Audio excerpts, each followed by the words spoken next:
reste du coup maintenant une dernière partie et une dernière personne qu'on va recevoir sur cette scène qui va nous apporter une autre vision de l'intelligence artificielle. Il porte le parti pris de Dassault Systèmes sur l'intelligence artificielle via le jumeau virtuel d'expérience. Qu'est-ce que ça veut dire? Vous allez tout comprendre dans quelques instants en accueillant sous vos applaudissements le CEO de Netvyme, mesdames et messieurs, Morgan Zimmerman.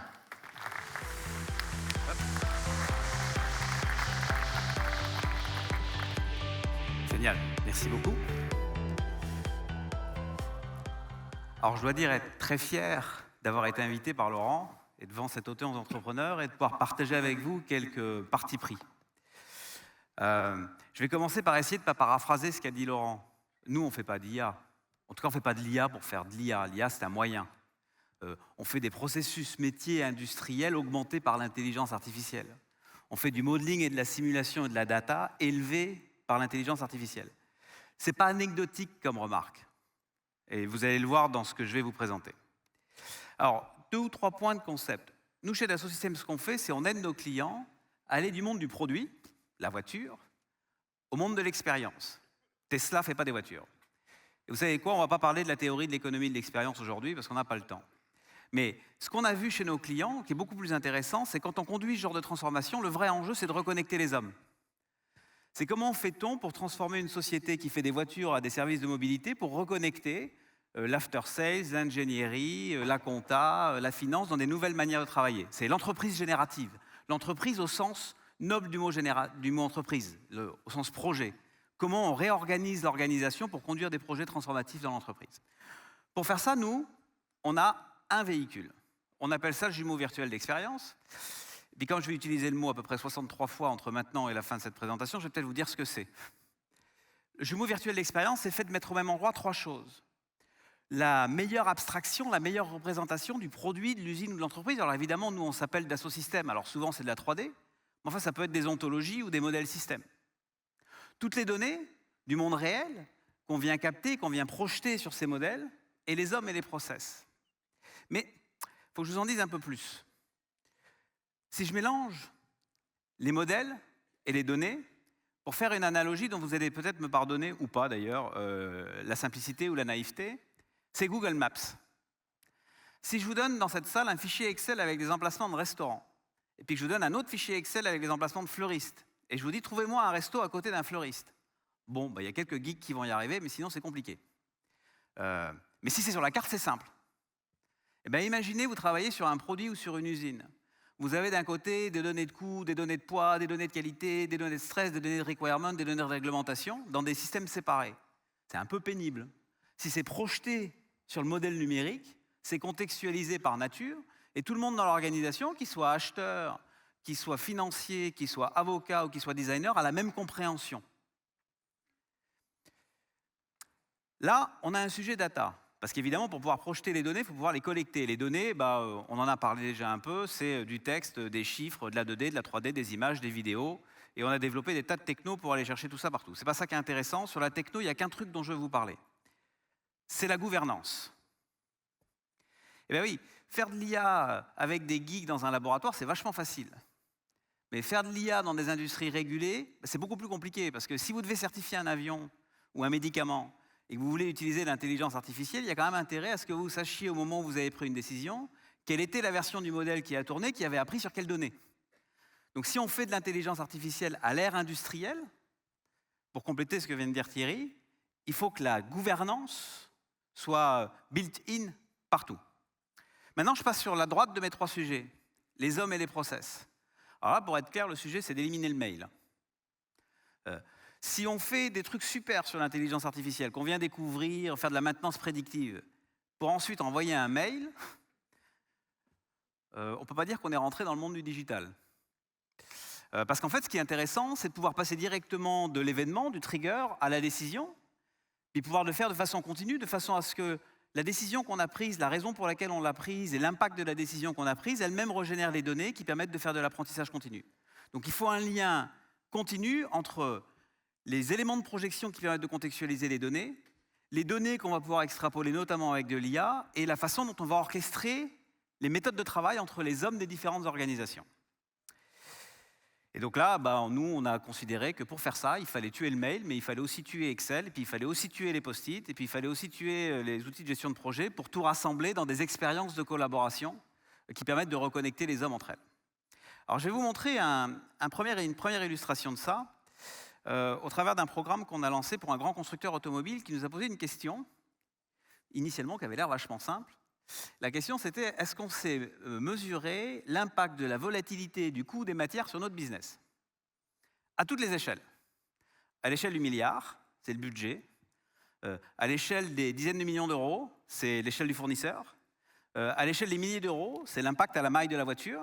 Ou à l'échelle du centime, c'est l'impact à la maille de la pièce pour pouvoir négocier avec le fournisseur. Alors la question paraît vachement simple, jusqu'à ce qu'on se retourne et qu'on regarde quelles sont les données disponibles. Parce que dans le cas particulier de ce constructeur-là, d'abord, il y avait les données que pour 60% des données. Donc il en manquait 40%. Et puis pour les 60%, les données, elles existaient dans des fichiers Excel, dans des drawings, dans des bases de données, enfin dans tout un tas de machins à 3 lettres, ERP, PLM, MRP, CRM, toute la zoologie des trucs à 3 lettres du monde. Et puis de temps en temps, pour le même objet, en fait, on avait des données incohérentes l'une avec l'autre, jusqu'à 30% d'écart. Donc instantanément, la question devient un tout petit peu plus compliquée. Bon, qu'est-ce qu'on a fait? On a été collecter l'intégralité de ces données, quel que soit leur format. C'est à peu près 60 millions de points de données. Et on a utilisé beaucoup de technologies d'intelligence artificielle pour les normaliser, les regrouper, régénérer les données manquantes. Les normaliser, je vais vous donner juste un exemple. On a découvert des dizaines de milliers de noms de matières. Figurez-vous qu'on peut écrire aluminium avec un M, 2 M, 3 M ou sans M. Oui, parce que de temps en temps, c'est juste un code. Donc pour réussir à renormaliser tout ça, pour avoir effectivement une projection précise à la maille de la voiture ou à la maille de la pièce de l'impact de l'évolution du coût de la matière, il faut faire beaucoup de travail. Mais là, ce que vous voyez sur l'écran, c'est qu'on fait aussi du calcul de risque. Donc là, j'ai modélisé un risque, qui est une augmentation de l'aluminium, et puis j'ai envie de jouer mon risque, donc je fais drag and drop du risque sur l'analytique, et puis tiens, le risque, il a un impact de 500 € supplémentaires sur cette voiture.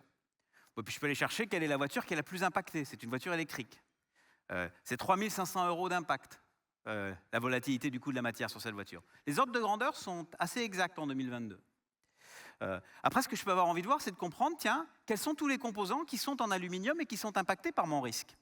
Je vous rappelle que la donnée, elle vient de fichiers Excel ou de drawings. Mais là, elle est disponible au travers de la maquette numérique. Parce qu'on a tout reprojeté dans le modèle numérique. Donc que vous soyez acheteur ou designer, vous avez la même compréhension du risque. À l'échelle de la voiture ou à l'échelle de la pièce. Je peux ensuite descendre et aller regarder pièce par pièce, quelles sont toutes les pièces qui sont effectivement impactées par ce risque. Et donc là, en l'occurrence, ce bracket, il est fortement impacté. Alors la question d'après, c'est la collab. Bon, j'ai un risque, super. Maintenant, il faut que je le traite. Donc là, pour traiter le risque, en fait, je vais inviter des acheteurs. Et pour inviter des acheteurs, je vais leur partager le contexte. Donc je vais faire drag and drop du risque, drag and drop de la pièce, puis je vais envoyer tout ça à l'acheteur. Ce qu'il faut que vous voyez, c'est ce que vous ne voyez pas. J'envoie pas de mail. Je veux dire, pour raconter ça à un acheteur, vous imaginez le mail qui dit j'ai modélisé un risque sur tel part number qui s'appelle CA, merci d'essayer de trouver une alternative. C'est quand même compliqué. Alors pour les acheteurs, ce qu'on a fait, c'est qu'on a aussi construit un modèle de la supply chain.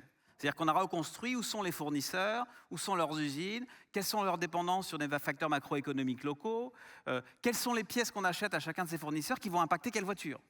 Parce qu'à la fin, il faut calculer, avec encore une fois de l'intelligence artificielle, quel est le modèle de résistance probable de l'acheteur par rapport au fournisseur. Est-ce qu'on va prendre 100% de la demande d'augmentation à cause de la matière ou est-ce qu'on va prendre que 50%? Est-ce qu'on va le prendre tout de suite? Est-ce qu'on va le prendre dans 3 mois? Donc il faut réussir à remodéliser tout ça jusqu'à la maille de la voiture. L'acheteur, lui, vous avez vu, il a reçu une tâche et il fait drag and drop de la pièce. Tiens, il a 2 fournisseurs. Vous noterez qu'on a fait un gros travail d'anonymisation des données. Vous voyez, Bosch et Magla, 2 fournisseurs importants de l'automobile. Et après, je vais utiliser un autre modèle d'IA qui va aller comparer la forme des pièces pour aller trouver toutes les pièces qui ont des formes similaires et essayer d'en trouver une qui serait plus légère et donc moins affectée par le problème de matière. Vous voyez que la deuxième, elle est plus légère. Et puis éventuellement la sélectionner et aller faire de la simulation. Ce qu'il faut que vous reteniez ici, c'est on a utilisé, je crois, 8 différents types d'algorithmes d'intelligence artificielle. On a récupéré des données qui venaient de dizaines de sources différentes et qui représentent des dizaines de millions de data points. On a normalisé, on a élevé les données, on les a projetées. Projetées sur le modèle de la voiture, projetées sur le modèle de la supply chain, et on a commencé à organiser la collaboration à travers des différentes disciplines. Deuxième parti pris, Nous, chez Dassault Systèmes, on veut faire de la science et de la data science. Alors souvent, derrière la data science, on met l'intelligence artificielle. Pourquoi on veut faire les deux? Le monde de la science, c'est le monde du modeling et de la simulation, le monde de la physique, que ce soit pour la chimie, ou quels que soient et à tous les effets d'échelle, de l'échelle cellulaire à l'échelle des territoires. Pourquoi c'est important? Parce que le monde de la science, ça donne des espaces de projection. Vous l'avez vu, c'est des modèles. Parce que le monde de la science, ça permet de générer des données pour des produits qui n'existent pas. Pour faire de l'IA, il faut des données. Mais quand vous n'avez pas encore fabriqué le produit, vous faites comment? Dans les mondes virtuels, on peut générer des données pour des produits qui n'existent pas.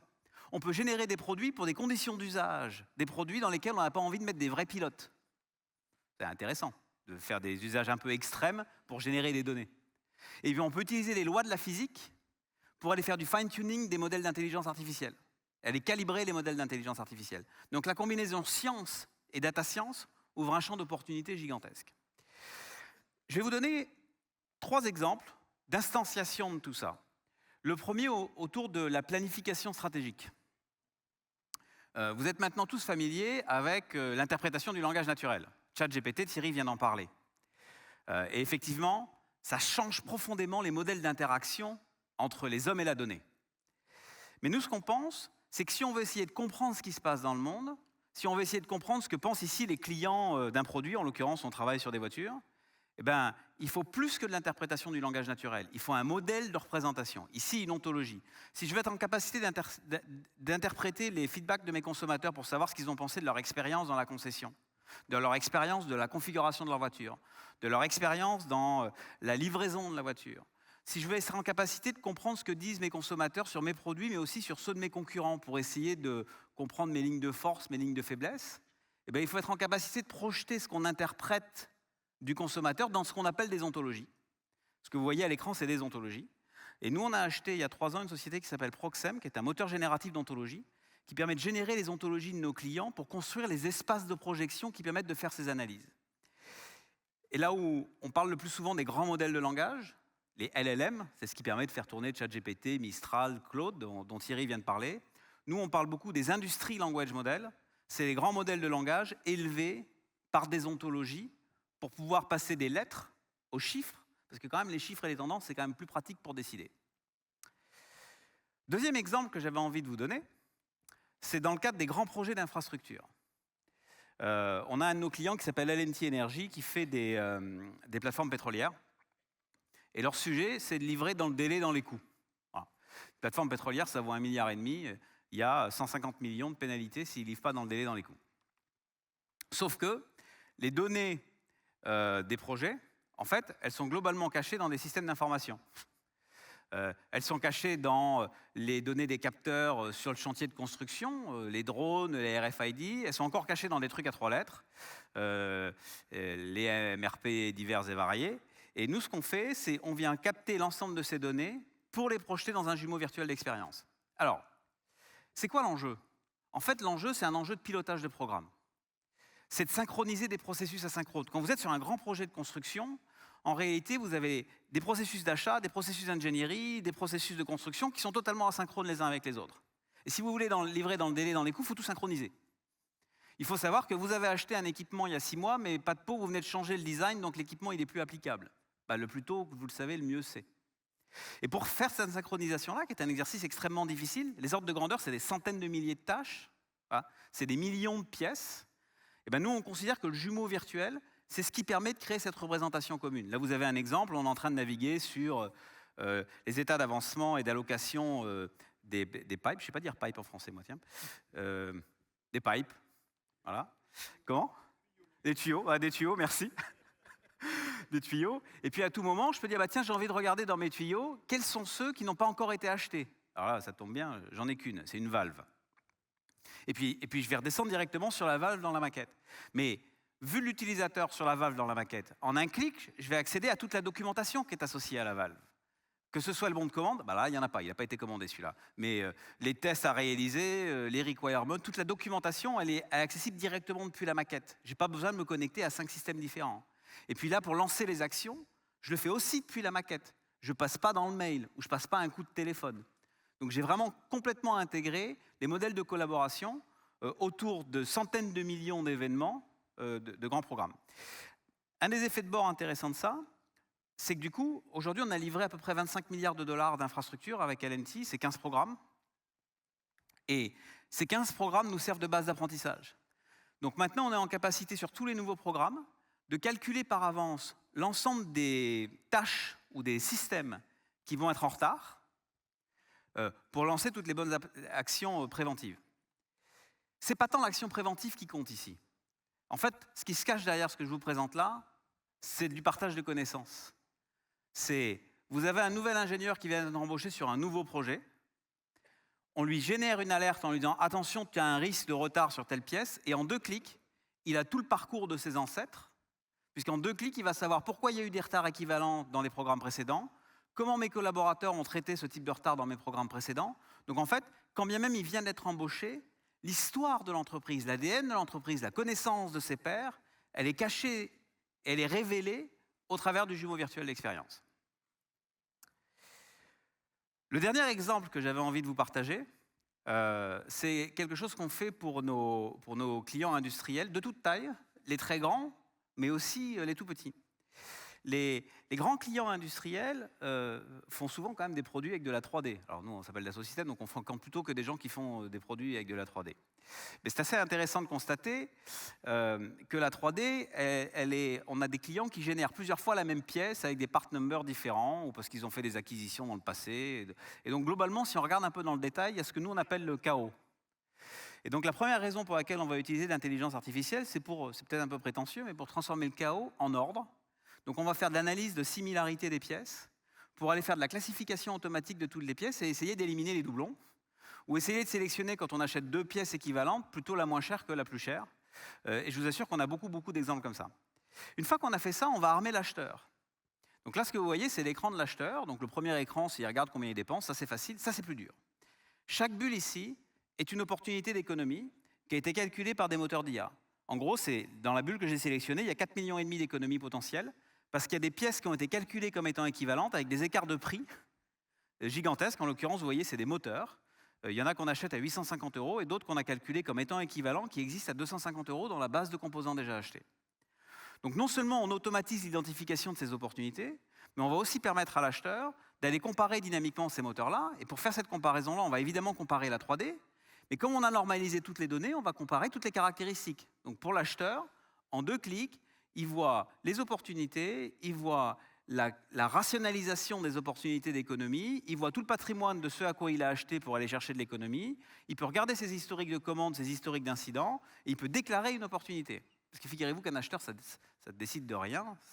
Ici, ça déclare juste l'opportunité, c'est l'ingénieur qui décide. Mais une fois qu'il a déclaré l'opportunité, il va envoyer son opportunité à un ingénieur. Et là, en général, c'est là que ça se gâte. Mais là, pour l'ingénieur, c'est devenu vachement simple, puisque dans son contexte de design, ici dans SolidWorks, il a reçu une opportunité. Son opportunité, en un clic, il voit la pièce qu'on lui recommande. Dans le clic d'après, il peut faire drag and drop de la pièce pour vérifier si techniquement, elle est effectivement compatible avec son design. Il a accès à toute la documentation technique et il est en capacité de valider l'opportunité d'économie sur le clic d'après. Donc là, on a reconnecté l'acheteur, l'ingénierie, avec des mécaniques de recherche d'économie massive. Quand je dis massive, je peux mettre un chiffre. Alors ça dépend un peu des industries, je dois dire. Nous, ce qu'on a constaté, c'est que si on va dans l'aéro, économiser 15% sur les achats de commodités, c'est assez trivial. Dans l'automobile, c'est plutôt 5%. Mais 5% de la masse d'achat de commodités, à la fin, c'est beaucoup d'argent. On parle de dizaines ou de centaines de millions d'euros par an qu'on peut aller chercher uniquement avec de l'intelligence artificielle. Et pour conclure, Laurent l'a dit en introduction, c'est la méthode qui compte. Parce qu'à la fin, il faut trouver les bons usages et il faut trouver la bonne façon de les dérouler. En réalité, il y a 4 questions qu'il faut se poser dans le bon ordre. La première question, c'est qu'est-ce que je veux améliorer? Le poids, le coût, la sustainabilité, la rentabilité, peu importe. Souvent, c'est des indicateurs. La deuxième question, c'est qui sont les hommes dans l'organisation qui, au travers de leurs gestes au quotidien, peuvent avoir un impact positif ou négatif sur le truc que je veux améliorer? Et d'ailleurs, une question de 2 bis, c'est tiens, ils se parlent comment aujourd'hui? Ils ne se parlent pas. Ils se parlent à la machine à café. La question 3, c'est quel est l'ensemble des données que j'ai besoin de mettre à disposition de ces hommes-là et sous quelle forme pour les armer individuellement à être performants? Et la quatrième question, c'est comment je vais instrumenter la façon dont ils bossent ensemble. L'IA, c'est un accélérateur sur les questions 3 et 4. En gros, je vais mieux traiter les données et je vais mieux traiter l'automatisation des process. Mais il faut quand même répondre correctement aux questions 1 et aux questions 2 qui sont plutôt des problématiques méthodologiques. C'est pour ça que la méthode dont parlait Laurent est assez essentielle. Voilà ce que je voulais parler, ce dont je voulais parler avec vous. Merci. Merci beaucoup, mon cher Morgane. Merci. Merci pour tout. Merci encore pour nous avoir éclairés sur cette vision. Il est 1h moins 5 et il nous reste effectivement 5 minutes. On va passer à table dans 5 minutes, mais